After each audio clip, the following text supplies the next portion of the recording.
What a beautiful place, right? This land. Such a gift.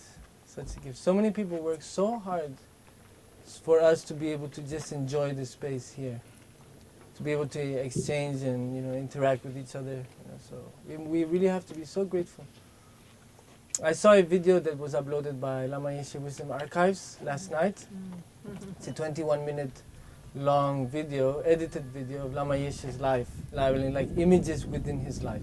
So there's lots of images of Vajrapani from 1978, something, 1976. So it's really interesting to see, how, sometimes time doesn't really change things so much. You could see the energy was the same then already, and it's still here, still alive, and everyone. We are all continuing Lama Yeshe's vision, and Lama Zopa's vision, and His Holiness' vision, of course.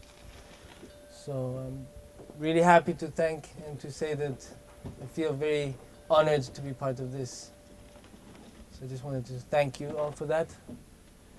It's been a long day today, right? What time did you start the Big Love Day event? 10? 10. So many of you must be quite tired by now, right? But I'm sure it's been a great day. Have you enjoyed it? Yes. How was the Sufi dance? Yeah, did you see it? I didn't get the chance to see it. It's interesting, Sufism, Sufism is also another, just the same idea, love. It's also talking about love. It's a branch from the Islam. But it's always, it's the same thing, In the end, eventually, at the end, it's the same thing. The essence is really to be able to love oneself and love the one that's near you, whoever you're sharing with. Because, we are sharing, first of all, we're sharing the space. We're sharing the earth, right? We're sharing the air we breathe. We're sharing so many things like that. The surface, the food, So, life is about sharing, it is a beautiful, beautiful process of learning, beautiful process of growth. And for me, at least from my point of view, I think without sharing, it's difficult to really live, because life is really about that, Even if you check in the teachings, in Dharma, they say, they talk about bodhicitta, compassion, starting with oneself. So if you think about it, if you're just alone, if you're the only sentient being, it's very difficult to reach enlightenment, according to the scriptures.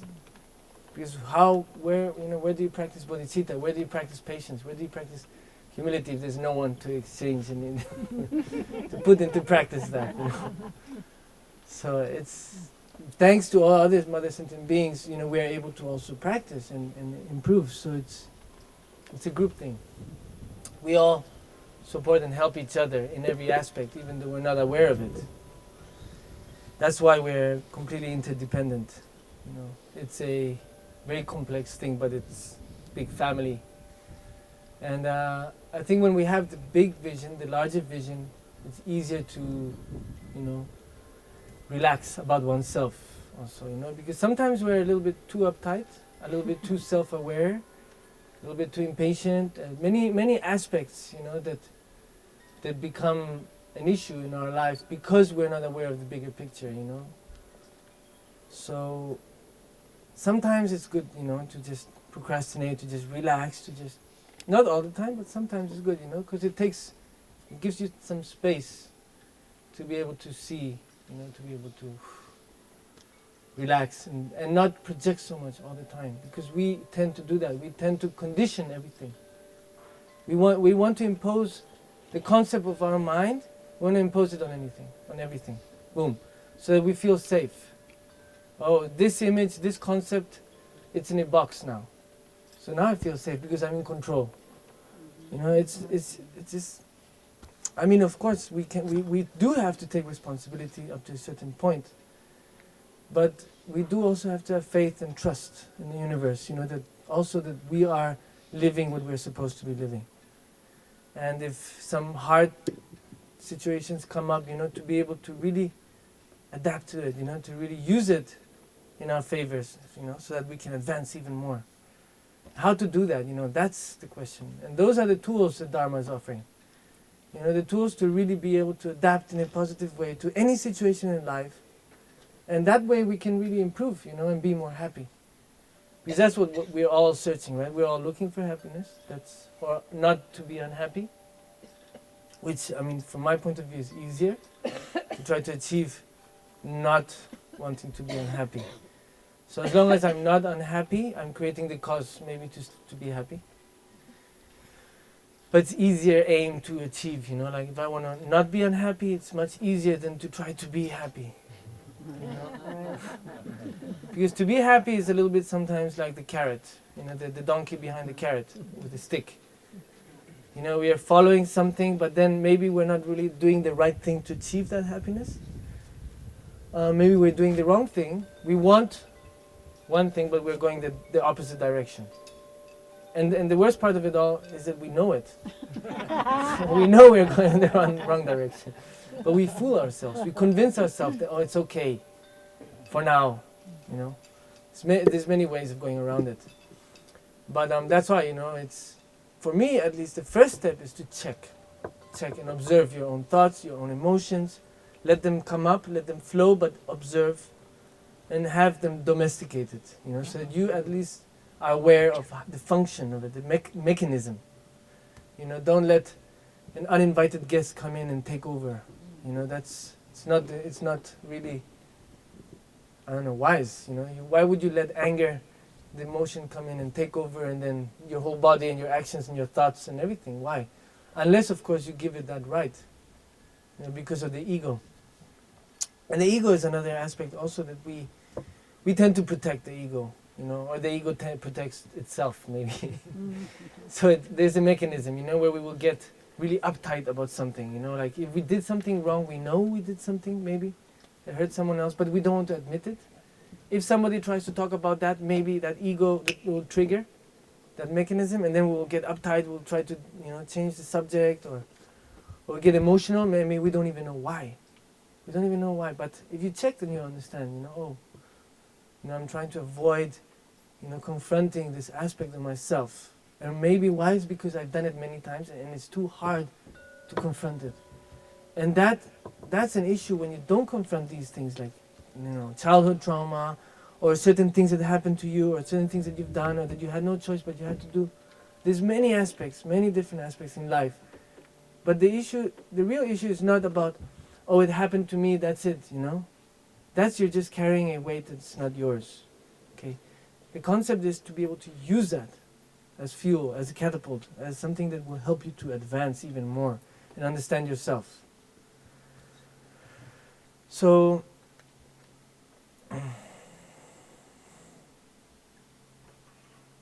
that's why, we tend to defend that ego a lot. And if we're not aware of it, if we don't really check it, then we're going to keep fooling ourselves. And eventually we're going to suffer, because we're unhappy. Deep down we're unhappy, because we know that there's some things that we haven't really confronted. And that's why it's so dangerous not to confront these issues. Because then you take refuge in something in order to avoid confronting it. So many examples. You can take refuge in so many things. Some people take refuge in alcohol, some people take refuge in relationships, other people take refuge in spiritualism or religion or the guru, or even materialist, like car or house, or just, kind of like just projecting this perfect, having a perfect family, a perfect this. We are creating the cause to be disappointed. We are, and we know it actually. And that's why I say we're chasing happiness the wrong way. And the worst part of it is we know it is the wrong way. Because we do know that the true happiness can only come from within. Nobody can teach you anything unless you learn, right? It's a little bit like that. A baby, you can't teach a baby to walk. They have to experience that process, through making mistakes, through falling. Many times when my son was starting to walk in 4 legs, like he didn't know really how to walk on 4 legs yet. So I would do it in front of him. I would, walk on 4 legs, and then he would be like, "Oh wow, that's practical, hey." So he would start trying to do it. But until he didn't see me doing it, he would like drag himself, kind of like. But that, putting the knees on the floor and actually walking for legs like a gorilla or something, he didn't yet come up with that. He would have, probably, eventually, but I speeded it up for him, So I started walking around like that. Hey, look, this is possible. So he was like, oh, well, okay, so then he started doing it too. But I couldn't teach him. He had to learn. That's my point. So basically, we are the ones who have to walk our path. We are the ones who have to make the effort. We are the ones who have to be disciplined with ourselves. We are the ones who have to put the limit. We are the ones who have to stop fooling ourselves. And we have to save ourselves from ourselves, basically. I mean, that's the whole point. And that's the whole danger. We are the ones responsible to take ourselves down to the low realms or de-evolve. We are the ones responsible to evolve and go to the pure realms and be freed from samsara, if you believe in that. But it's a concept. Right? And the concept is basically talking about how to improve your life. And I think we will all agree on that. And we can all relate to that also. So that's where we're going to start, how to improve your life. So first step, to check, to observe. If you don't check, if you don't observe, then you're not confronting, you're just bypassing and taking refuge in different things that you always have to come back to that eventually. You always have to confront yourself. One day you'll have to do it. So it's very important to start as soon as possible. It's not something bad, it's not something dangerous. It's something very easy and something very beautiful. Because that's the beauty. The beauty is within. We all have that beauty. If you think about, for example, like metaphorically speaking, life is full of messages, okay? Like the lotus flower. What is the lotus flower saying? Lotus flower is saying, no matter what difficulties you've gone through, no matter how dark your life has been or how, like dark, like really bad and difficult it's been, you can be like the lotus flower. The lotus flower, if you check the origin of the lotus, it's mud, it's really bad smelling, dirty mud, from our perspective at least. That's what we project on it. I mean, you wouldn't want to swim in that or eat it, Even though maybe the buffaloes love it, but that's their perspective. Life is all about perspectives. But that's the thing, the flower, from the most disgusting smell and disgusting appearance, boom, suddenly a flower comes up and the most delicious smell, perfume, and the beauty of it. So beautiful. Again, perception. But it's an example, okay? Just an example of life that shows us things. If you look at tribes, for example, many of their dances, many of their dresses are based on animals or plants. They get the example from nature. So that's something we're also losing touch with. We're losing touch with that.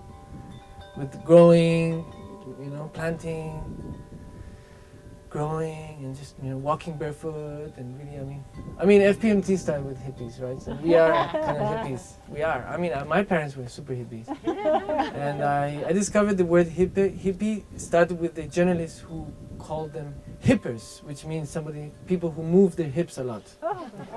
So from hipper came out the word hippie. So basically, we know how to move our hips. But I think we are all hippies, I mean, inside we have that part, we have everything. It's like, okay, we have the female and the male within us, We are part, I mean, everything is in us, And we are in everything, kind of, like. I mean, of course, when you put it in words, it's very difficult to understand. But, yeah. How about happy individual person pursuing infinite enlightenment? Infinite enlightenment. For hippie. Okay, yeah, I agree. Enlightenment. Yeah, I mean, enlightenment, that's a debatable subject because, I mean, I can talk about enlightenment. I can talk about the concept of enlightenment. But many people will not relate to that or will not understand or accept it because it's nothing that we can really prove. So for me, enlightenment would be more like the most advanced version of a human being. The best version of a human being, which for me, in my case, would be like His Holiness Dalai Lama or Lama Zopa Rinpoche or Ling Rinpoche, many like teachers like that. For me, at least for my gurus, I'll visualize them as Buddhas. So, as in, like, if we want to simplify the concept of the Buddha, the illuminated person, then just best version of a human. At least everybody can relate to that, and I don't have to prove that Buddhas exist. It's not my job. I'm here just to give you a little bit of a taste of my experience of how I was able to maybe overcome a lot of difficulty in my life through the tools that were offered as Dharma in my life, So that's what I'm here to share, more than anything. I'm not here to preach. I'm not here to tell you what to do, what not to do, what's good for your life, what's not good for your life. That's up to you to decide, I mean, everybody has their own path, their own truth. I cannot come here and say this is the truth, because that may be my experience, my truth, but it has nothing to do with your truth or your experience. And that's something also that creates a lot of confusion, that people generalize a lot. One thing is the institution, the other thing is the actual religion, the science of the mind, the practice, the everyday life style. It's very different. And then of course you have one institution, which is an institution that's traditionally based institution, and you have the other part of the institution that are the ones who guard the teachings of the Buddha intact. They're also different parts of an institution. So we have to also be able to differentiate between all these things and not all the time generalize. That's also an issue that we do a lot. We try to just, connect all the dots and just say, okay, put it in a box. Boom, that's it. That's how it is. So I can feel comfortable, so I think I know. But that's the thing, Plato said the wisest person is the one who knows that he doesn't know anything. And from my point of view, it makes sense because we are learning every day. We are learning every moment. We are receiving a lot of information, and we're making sense out of the information based on our memory. And this memory, who knows if it's real or not? I mean, it could be put in my brain in a spaceship, alien spaceship somewhere, and then I believe, oh, this is what I've been doing the past 20 years. But maybe it's not real, it's just a memory.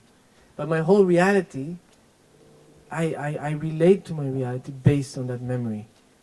And for me, that memory is so real. Like if I have some trauma from my childhood, it will still affect me today. If somebody says something will trigger something, I'll have to deal with it. It will take me a couple hours to work on it. So I don't know. Memory is a big thing in our life, and we give it a lot of importance. But we have to be aware that memory, just like thoughts, is very ephemeral. It's not really there. It's like a dream. You have a dream. You wake up from the dream, and then you realize it's a dream, right? But while you're living the dream, while you're in the dream, you have that concept of ego, of me, and you're scared of something, or you're attracted to something, or you're indifferent to something else. And so we're still conditioning and reacting to all the, what we perceive, the sensations that we perceive, even within the dream. And then when we wake up, the dream is just, it's a nice story, but it's not really that important. We don't really get stressed about it. I mean, unless, of course, you're very paranoid and you think it has some meaning. I mean, you have to get your own meaning. For me, like, for example, dreams, some people, they're like really, people can interpret the dreams, but I believe you're the only one to interpret your own dream. Mm-hmm. Nobody can really understand your dream. Because maybe for some people, this is auspicious, this is not auspicious, this, that. But maybe from their perspective, from their own, it could be, but I have to interpret my own dreams. Otherwise, it just creates confusion. Unless it's someone I really, really, really trust and I really believe that can really help me to interpret something. But normally I don't give so much importance to dreams, It's just a beautiful thing, but I use it more like a metaphor to, to be able to relate to everyday life here and now. Which in the Dharma they talk about, it's like a dream also. The example of our reality is like a dream. And even science says that the universe is like a hologram. So there's starting the science and spirituality, or the philosophy, the Buddhist philosophy, they are starting to cross the paths. And this is an amazing time. It's a golden era. We are in a golden era. But that's the problem also, we tend to overvalue negativity much more than positiveness, and that is an issue, and we have to be aware of that. So if we are able to overvalue positiveness much more, then that's what's going to matter. That's what's going to really take form in our life, We should really not value so much negativity unless you want to learn from it and try to avoid it, or learn from it and try to help other people to know how to deal with it. In that case, good. And we should value it in that sense. But like an example, I always put the same example.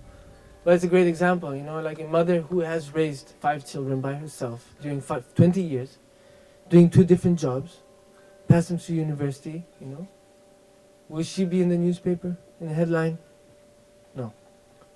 But a mother who suddenly lost control and she killed her son in 1 second of delusion, craziness, she'll make headlines everywhere. But what was more difficult, you know, to raise the kids for 20 years or to just lose control of your mind for 1 second?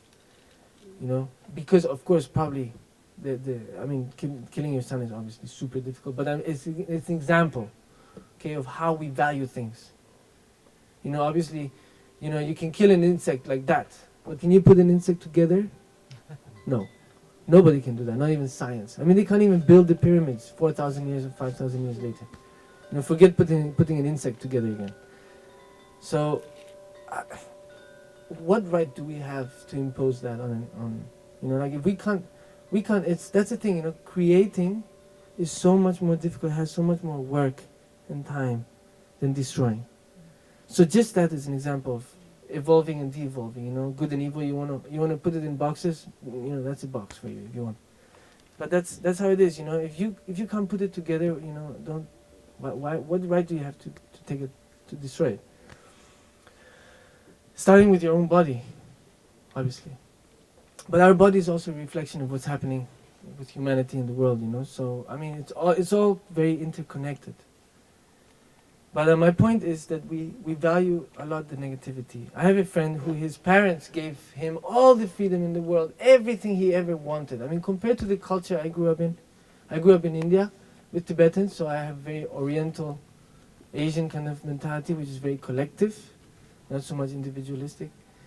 But it's so different, you know, like there, the value is very different. So for him to have so much freedom, at a young age he wanted to travel, they always did everything for him, you know, they offered him everything that he wanted. And I told him, what is the one memory that you can remember the most from all that beautiful, amazing childhood? He said, that one time my mother slapped me. Wow. But you see, that's the point that I'm trying to make. We overvalue negativity so much more, and then we put it in the front line, we make it big, we make it important. And then that's what's actually in our life. We're projecting that. We're creating that reality. So if we don't give so much importance to negativity, let's say a lot of negativity is happening in our life, but there's some positiveness also. If we overvalue the positiveness much more than the negativity, that's what's going to prevail. That's what's going to really be there, present. And the negativity is going to lose importance. And we're going to learn from it and use it as a tool to even improve and help others. So that's also a tool about how to adapt. And it's also about perception, how we perceive. And we are the ones who choose how to perceive something. You know, that's our responsibility. I mean, it's very easy to say, oh, I lost patience with someone. Very easy to say. You know, there's a story of a woman in a supermarket who was walking with her daughter. And so every time the daughter would stop, oh, I want the chocolate. And the mother would be like, no chocolate for you, like that. And then so the girl was just doing tantrums throughout the whole supermarket. And then a woman who was there, and she had been observing how patient the mother had been, you know. And the mother was saying, no, Sophie, we're not going to have the chocolates. We're going to put back the chocolates, Sophie. And we're going to, you know, buy healthy organic food. We're going to go home. We're going to have dinner. Then we're going to put you to sleep. Okay, Sophie? Like that.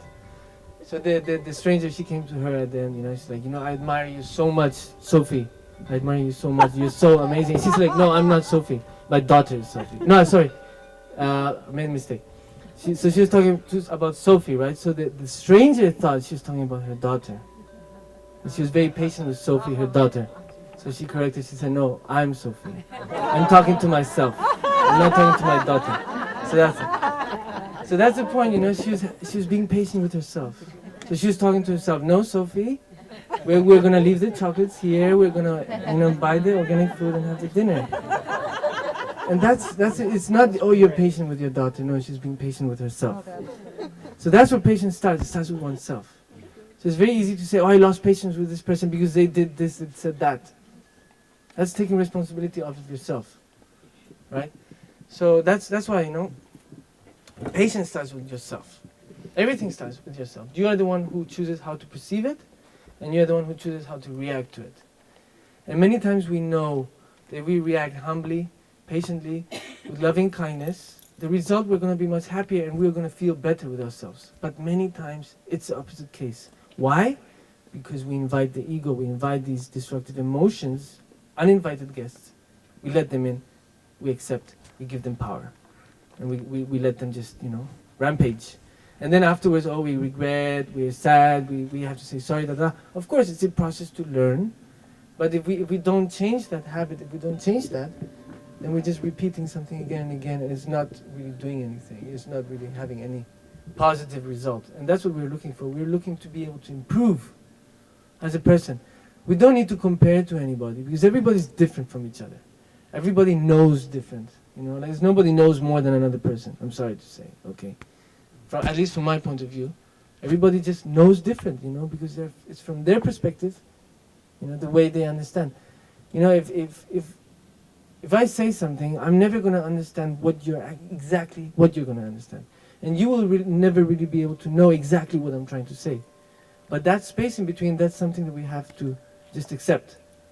It's like when you read, the writer, he may intend to say something and we'll never understand that intention. Because we have our own perception. So there's always a big space in between one perception and the other. And that's also one of the difficulties about communication. That's why it's also so important to listen more than to talk in communication.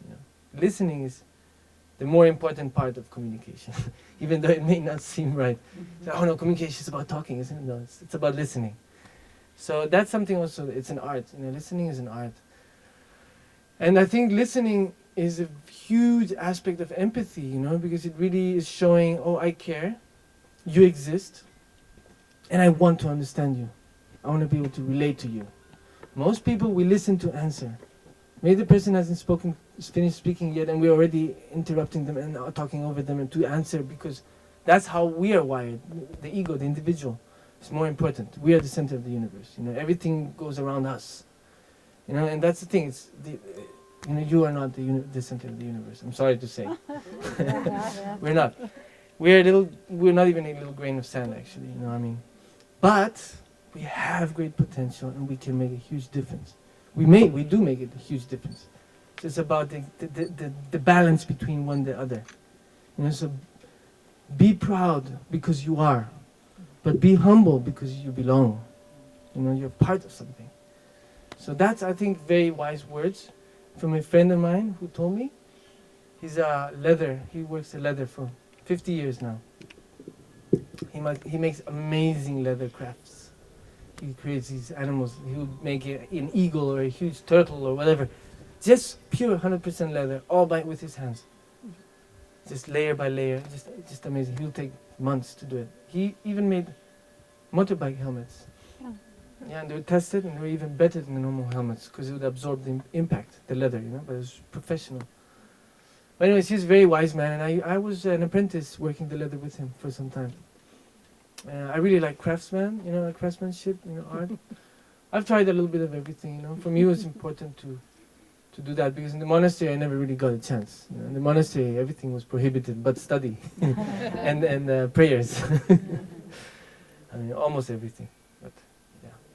So it's good. For me, I'm really grateful the opportunity I had, and I'm happy that I had the tools, of what I learned in the monastery when I went out, because it really helped me to be able to adapt easier to the situation. Had I not had those tools, I think it would have been really difficult for me to adapt in the Western culture. Especially with my mentality that I didn't really understand anything about society, I was just basically in a bubble. So yeah, so very important. Confront yourself, always. Every morning, every night. Every morning you wake up and you motivate. You try to understand the motivation. What's the motivation? What are you going to do today? Because we're all trying to find happiness, right? I think we agreed on that. And so how do we get to that happiness? That's the question. So at least maybe there's some things we have to stop doing. Which is motivation, As long as our intention, the motivation is egoist, me, I want to be happy, then forget it. You know, that is not the path to happiness. And that's what how they educate us in many aspects. You know, many people, we grow up in a materialistic society, in a system that's it's a capitalistic system, you know, where, you know, it doesn't matter if you step on other people's toes as long as you know, achieve the American dream or whatever you want to call it, success, you know.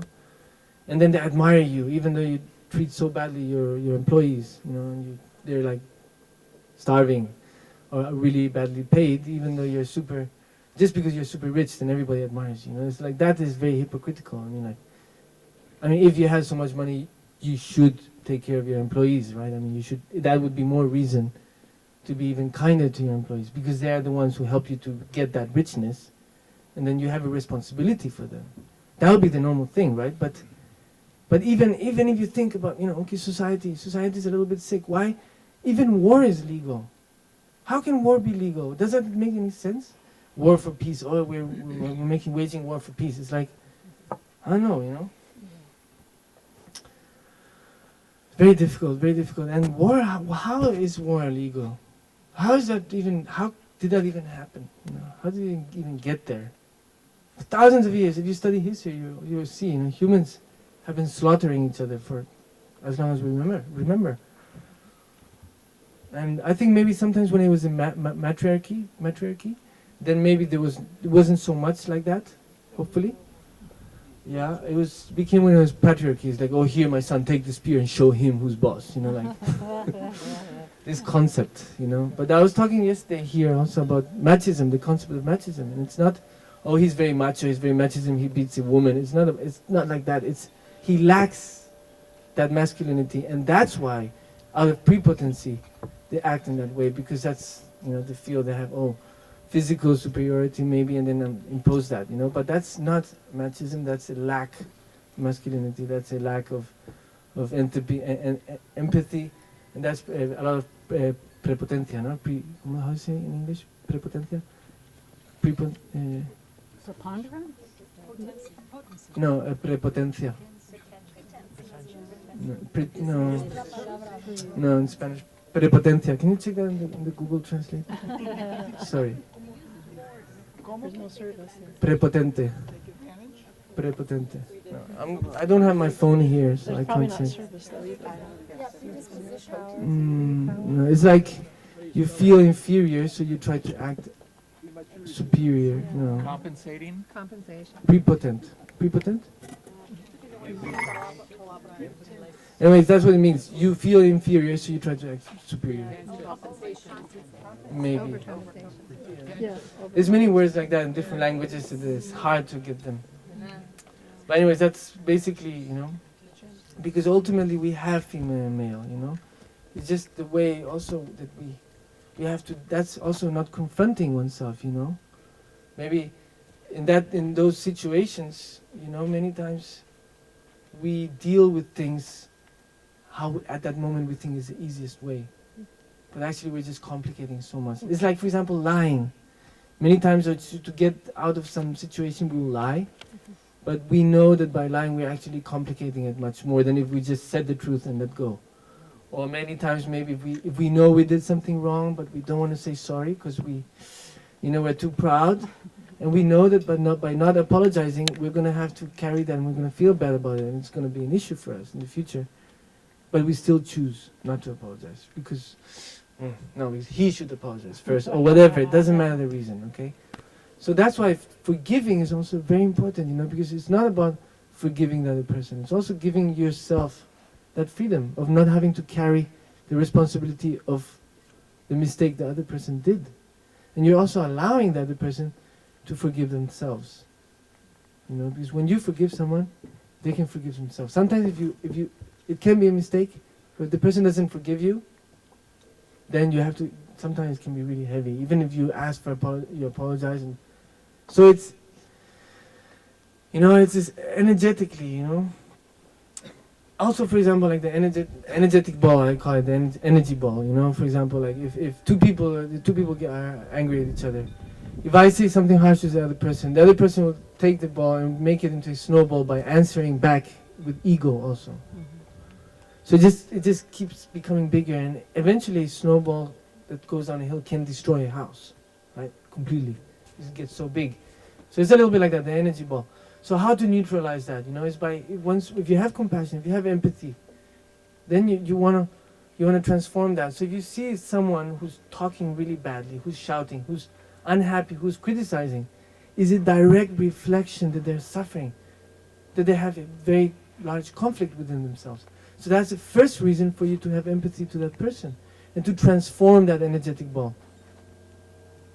You see? So then that's where you have to transform it. So then they say something harsh and you transform it.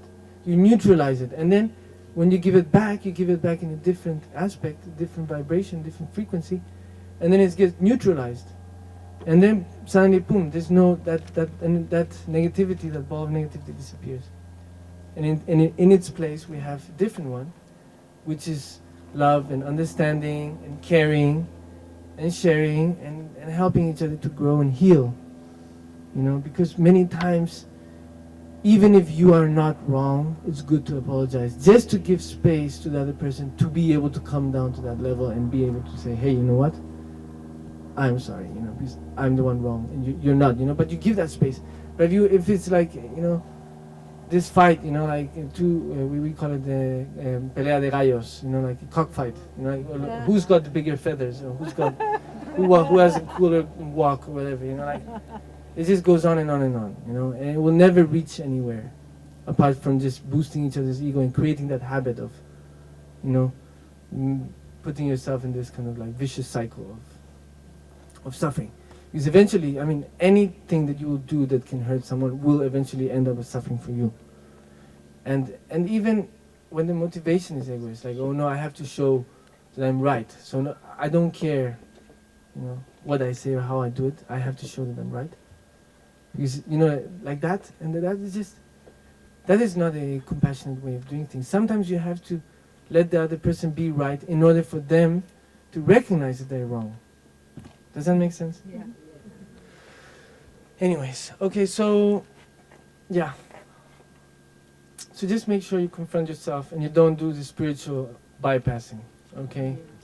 Because then you're gonna be practicing for 30, 40 years and you're gonna be in the same place. So first, it's complementary. Spirituality is complementary. Okay, the Guru is complementary. Dharma is complementary. You're not going to the Guru. You're not going to Dharma. Okay, you're trying to find yourself. You're trying to find that potential. Understand yourself. Understand the nature of the mind, and use it as a tool in order to help others. Also, find that peace of mind, that happiness, that joy, because happiness can only come from within. Okay, and that's, I think, that's a treasure. When we know that, when we discover that we already have everything we need to be happy. It's just a question of perception, a question of habit alignment, and a question of motivation and intention. And as long as intention is empathic, is in order to help others to improve their life or be better, then that's automatically going to make you happy. The result will always be happiness, Even if the other person does not value you or they're not grateful, if your intention was right, you will be happy. Because that's up to them, you can't take other people's mistakes and make it personal. You can't mix that, There's a story about the Buddha. There was when Buddha was starting to teach, he became a big, like a threat to the Hindus, or to some other religions that were there at that time. So there's this one, priest that he got really upset with the Buddha. So he was like, oh, I'm gonna make him get really angry in public, so that everybody sees, that he's not a real, teacher, a real Buddha, whatever. So he went to challenge the Buddha, so he was really angry. He was full of hate and anger and like that. And he already was started shouting from far away, and he kept getting closer, getting closer, getting closer. Then he was like near the Buddha and shouting at him and just really insulting him and putting him to the test. And the Buddha just did not flinch at all. He was smiling, super calm, super happy. And like after an hour, the guy, he was like, "Why? What's up?" There was a point where he was like, he just gave up. He was like, "Wow, the Buddha, it's amazing. It's not affecting him like normal people." So finally, he gets on his knees and he's like, "Hey, Buddha, can you tell me what is your secret? How come it didn't affect you? Like nobody could withstand so much attack verbally in front of everybody. You know, anybody would get, you know, nervous and protective or defensive or whatever. And the Buddha, he does that many times. He used, you know, he would answer a question with a question. So he said, I'll ask you a question. And he said, if somebody comes to your house with a beautiful gift, with a gift, he didn't say beautiful, sorry, with a gift, and you don't accept the gift, who gets to keep it? That was his answer. So already that guy, he was like, wow, you know, his mind was blown away. He's like, okay, I get to keep all my shit. So he left, you know, but at least, you know, his mind was transformed. You know, because, but it's just these stories, you know, I really like them because they really say a lot about many aspects of life. And it's true, you know, so many times we do take personally what other people do, because we expect them to love us for that, or appreciate it, or be grateful for it, you know, and then that's why we're not really giving it unconditionally. There's a condition there. You know, love, if the result of love is suffering, then it's not real love, it's attachment. You know, unconditional love doesn't come with strings attached. There's no expectation. It's not like, okay, I'll love you if you stay with me only. You know, that's not, I mean, come on. You know, maybe you will disagree with me, but I've had that issue many times, you know, like, but it's difficult, you know, sometimes we do have to challenge ourselves and be more flexible, you know, in order to be able to find that balance within, you know, which we're all looking for. My father used to always say, you know, everything con medida, todo con medida, you know, everything with the balance, everything with the limit, with the, what do you call it? With the, you know, with the measure, it's with moderation is good, you know, everything with moderation is good. Anything without moderation is bad. Even water can kill you, you know. There's a water drinking competition here in the States, and somebody drank so much their stomach exploded. So, you know, that's the thing, you know, like, everything with moderation, it's okay, you know, as long as you know where the limit is, you know. I'm not saying, you know, eat something radioactive, but in general, you know, I'm talking about like within ourselves. We have to be able to find that. Because many times the question is, oh, but this, oh, but is it like that? Is that okay? Is that not okay? Or da da da. You know, it's like, sometimes you have to answer the questions yourself. You can't always rely on somebody to tell you the truth. You have to be able to decipher what works for you, what is your truth, you know? Because many times we want to be led, we want to be, you know, we want someone to take our hand and drag us somewhere. So no, we have to walk ourselves also, you know, sometimes. So we have to make that decision. We have to choose what's good for us, what's not. And don't fool yourself. You know, confront yourself, you know, check yourself and be like, hey, okay, where do I want to go? What do I want to achieve? How do I want to be happy, you know? If it's through having a disciplined schedule, that's good. My father he's very disciplined. Without his schedule, he's super unhappy. You know, he needs his schedule. For me, it's the contrary. If I'm too disciplined, too scheduled, then I get paranoid. I get nervous because my childhood was super scheduled, super disciplined. So I need some flexibility. I need to be able to feel free to choose, you know, and to kind of like maneuver. So each person has to find that for themselves, you know, and I feel that's also something important, you know, in life, to find that balance within you, you know, to move a little bit here and there to find that, you know. Don't be too extreme, don't be too hard on yourself, and don't be too light on yourself either, you know. Sometimes you do have to be disciplined. So, anyways, do we have any questions?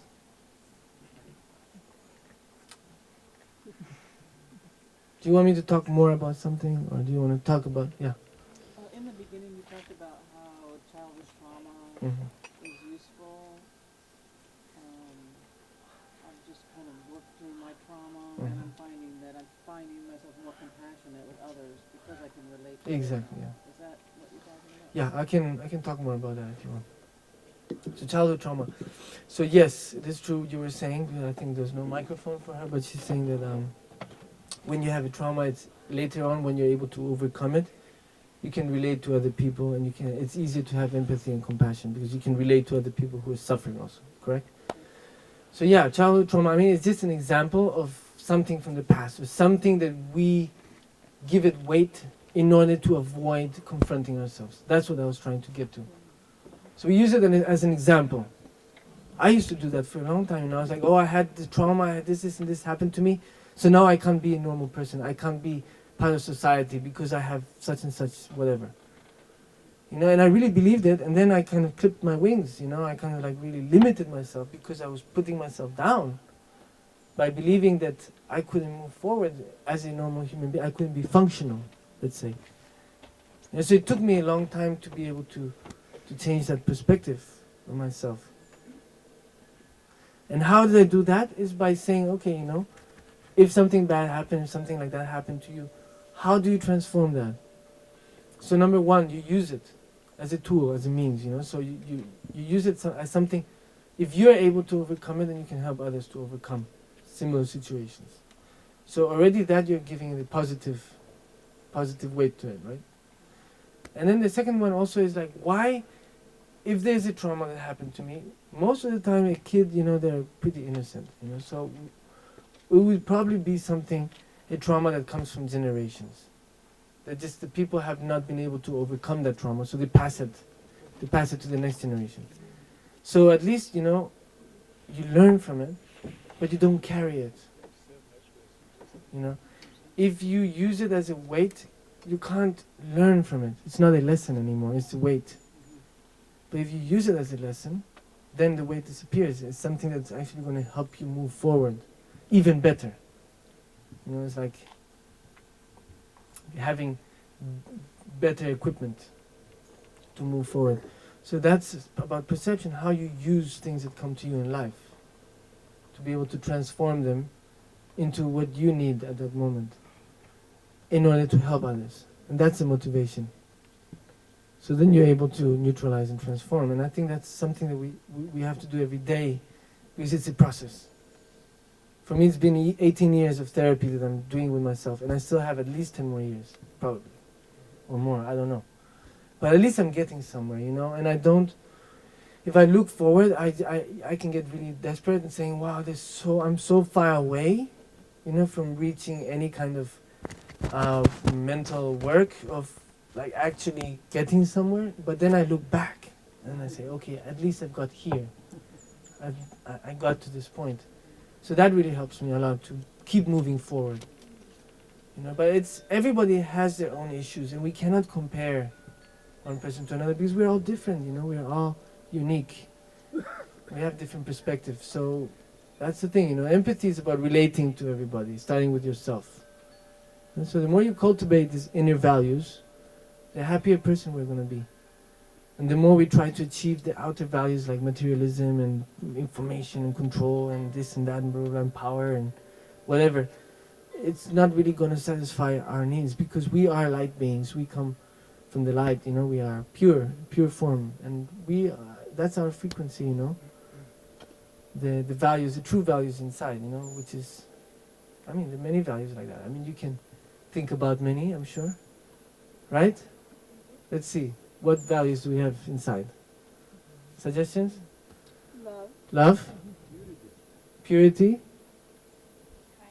Kindness. Humility. Joy. Presence. Equanimity. Truth. Caring. Trust. Community. Family. Wisdom. Patience. There's so much to it, and that you can carry to your next life. Nobody can steal it from you. Nobody can take it from you. When you share it, it multiplies. How awesome is that? Awesome. Okay, so thank you. Okay, please. So you talked about your friend that grew up very entitled, Mm-hmm. and his biggest trauma was getting slapped. I have a hard time when I meet people like that having empathy for them because the suffering that I've lived and transformed from has transformed my spirit so much. That's my question. I understand exactly what you mean. Thank you. Yes, sometimes. So it's like we tend to. So this is very, very interesting because this is almost like we see ourselves in other people, and we hate aspects of other people that we hate about ourselves. Okay, so if we sometimes there's something about ourselves, or we think we're weak, we see weakness in another person, that's going to piss us, like make us angry somehow, because it frustrates us, especially if we love that other person a lot. And because we're seeing an aspect in that person which we don't like about ourselves, but we don't want to challenge that, but with ourselves. But then with the other person, we do challenge. It's much easier to challenge or judge other people. But of course, especially when we love them, then that affects us. We get disturbed by it. Oh, why are you doing that? You shouldn't do that. But because we know we're doing it, in some aspects. So that's, for example, like if you're resilient, if you're very resilient, if you're very strong, you see other people that are like complaining, like Justin Bieber. When he went to the great tower, the Great Wall of China, he had his bouncers, his guys carry him on the back up the stairs. There's a photo. I'm pretty sure it's true. I mean, he was younger, he was much younger, but I saw the photo of Justin Bieber sitting on the shoulders of two of his bodyguards, and they were like walking up the stairs of the tower at the Wall of China. So it's just an example, like that kind of, like that probably for me would, like anybody would think like, oh, what a brat, but that, to have compassion there is so difficult, because we're judging, we're condemning, because maybe that's an aspect of ourselves which we don't like. Okay, laziness, entitlement.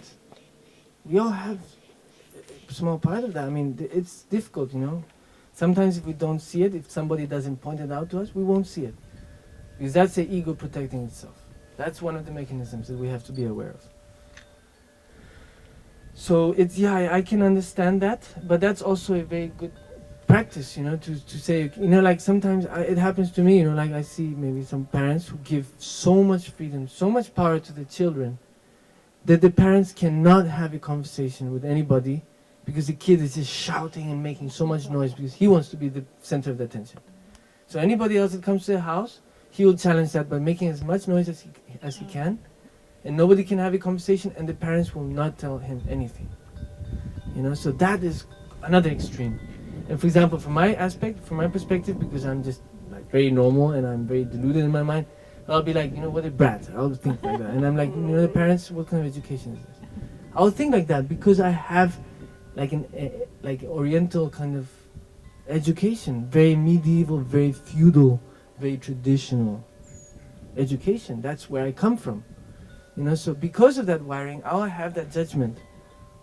But then immediately I'll try to take that back because I have no right to judge anybody, because the circumstances, the situation, only they know. Maybe the parents, they never had anything ever in their life and they want to give everything to their kid.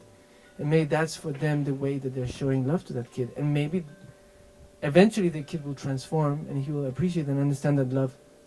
But that's none of my business. That's their story. That's their job. That's their thing. But I cannot avoid judging.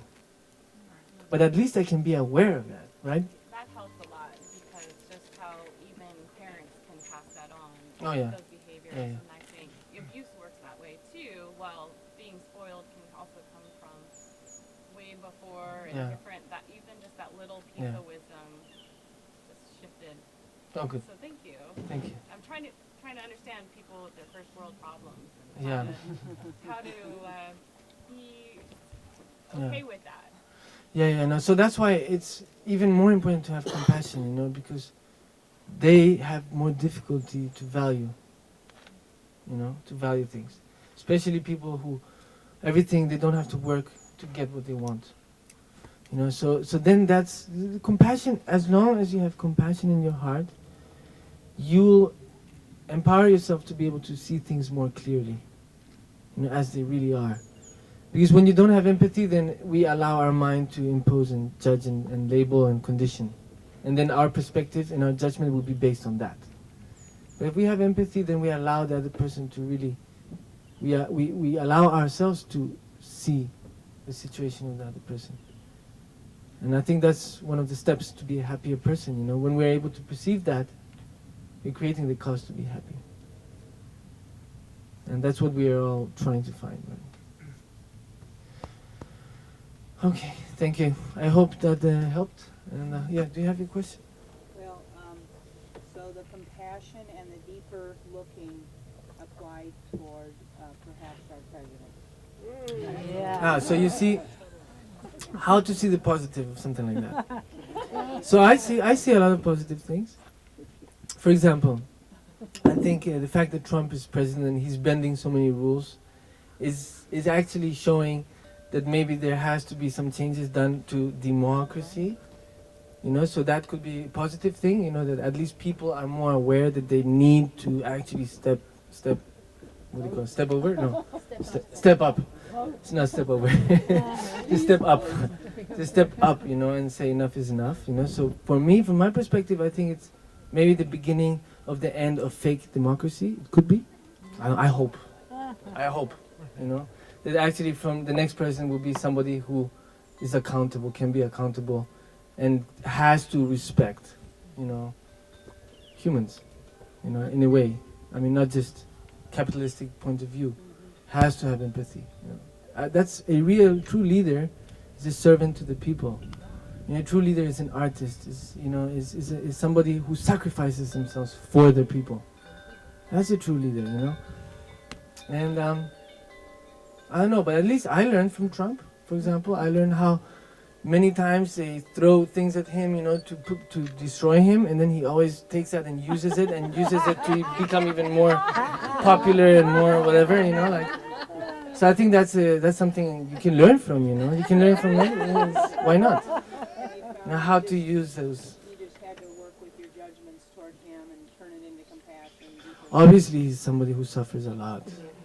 Obviously. I mean, you just have to see how he expresses himself. You can tell. But that's the thing. When you have empathy, then you're aware of many other aspects, the people, and because when, for example, hate, harsh words, anger, all of this, you are the one who you are the one who's channeling that.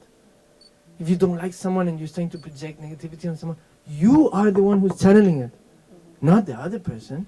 The other person doesn't really care, unless they really care about what you think, and most people just care about what they think. So why would you want to channel that kind of vibration? For what? What purpose? You don't gain anything. If you want to channel compassion, channel understanding, channel empathy, channel hope, like that. But don't be like, so, I mean, everybody's suffering, everybody has their issues, and everybody's going to have to deal with their own karma. I mean, it's not up to us to deal with their karma. We have to deal with us. And that's one of the things, it's very easy to focus and judge others, because that means that we don't have to focus and judge ourselves. Because we are actually the only people that we can judge. Because even then, it's difficult to judge ourselves because we don't really know ourselves. I mean, I don't know how I'm going to react in the future if certain things happen in my life. Until they happen, and I react in a certain way, then I'm like, oh wow, okay, why am I reacting? How am I reacting? Then I start to investigate, but I don't know how I'm going to react if certain things happen in my life. Until they happen. So even in that aspect, I don't know myself, so just have to take it more easy and just focus on what counts, what really the real values, what really is going to help us, what really is going to make a good difference in our life, and everything else just let go, it's not important. I mean, we're just stardust, so it's not that important anyways, most of the things. But what's important is to be focused, to be aware, to challenge and confront yourself, to observe the mechanism, and to have the correct motivation, that will lead you to true happiness and improvement in your life. Thank you so much.